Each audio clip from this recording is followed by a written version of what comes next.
Hey everyone, I'm Donna. So let's talk about something that's both a great problem and a super stressful one. You've got a job offer, but it's not the one, not the dream company. Today, we're going to break down exactly how to use that offer as a power move to get the job you really want. Okay, so picture this. You've been grinding away, sending out resumes, going through interviews, and boom, an offer lands in your inbox. Phew, right? Big relief. But your heart's really set on that other company, the one you're still waiting to hear back from. It's awesome, but it's also totally nerve-wracking. So what do you do now? All right, I've got to be super clear here. This is a high-stakes play. It's powerful, for sure, but it's not something you just wing. One wrong move, one awkward email, and you could seriously tick off both companies. And poof, you're left with nothing. So you absolutely have to pay attention to how you execute this. So what are we actually doing here? Well, we call it job offer leverage. And look, this isn't about being pushy or making some kind of crazy ultimatum. Not at all. It's about being strategic. You're just professionally using a real thing, a deadline from another company, to light a little fire under your dream company. You're giving them a reason to speed up their process. Okay, so before you even think about picking up that phone, we need to make sure your groundwork is absolutely solid, like rock solid. You need to be the kind of candidate they'd be kicking themselves for losing. And that prep work, it all starts with the very first document they ever laid eyes on. Yep, you guessed it, your resume.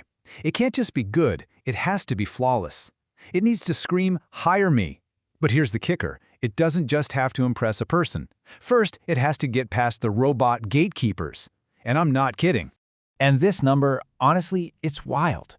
A whopping 75% of resumes get tossed in the digital trash by these applicant tracking systems, the ATS bots, before a human being even glances at them. Just let that sink in.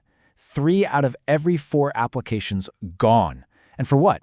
Usually it's silly stuff like weird formatting or not having the exact right keywords. You could be the perfect fit for the job, and you'd never even know it because a robot said no. Which honestly is why I'm so glad to have our sponsor, MobileCV.ai, on board.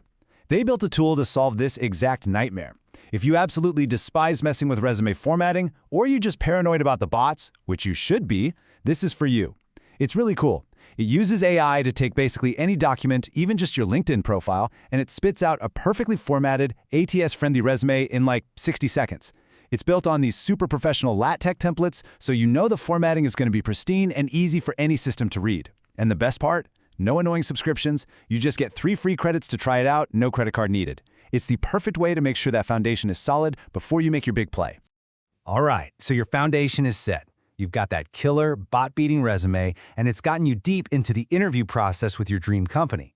Now you've got the confidence to make the move. It is time to make that call.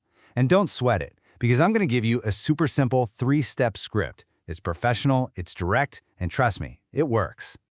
Okay, first, a little pro tip. This strategy has the most punch when you're already in the final rounds with your dream company. Like after that second or third interview. So, let's walk through the call. Step 1. You lead with pure, genuine enthusiasm. Say something like, "Hi, thanks so much again for your time last week. I just wanted to reiterate how excited I am about this opportunity." Simple. Step 2. Lay out the dilemma, but keep it brief and professional. "The reason I'm calling is that I've actually received another offer, and they've given me a deadline of this Friday to decide, but I want to be transparent that you are still my first choice." See? Simple facts, no drama. And finally, step 3, the ask. You're not demanding anything, you're just asking a polite question. "I was wondering if you might have an update on your timeline from your end." That's it.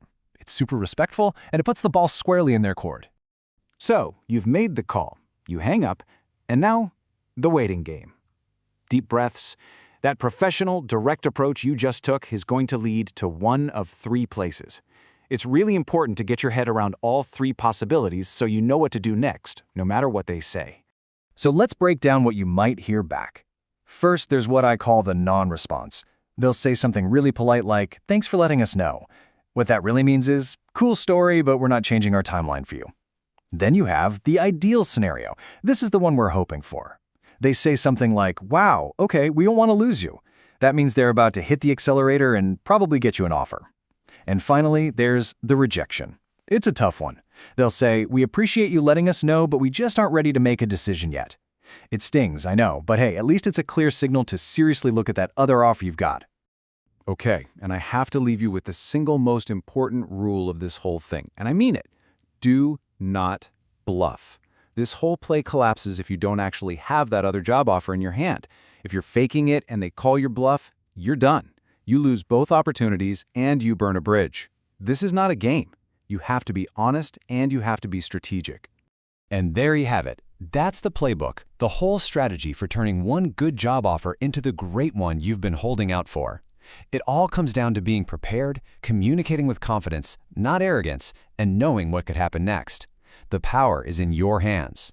So now that you know the moves, are you ready to make the call?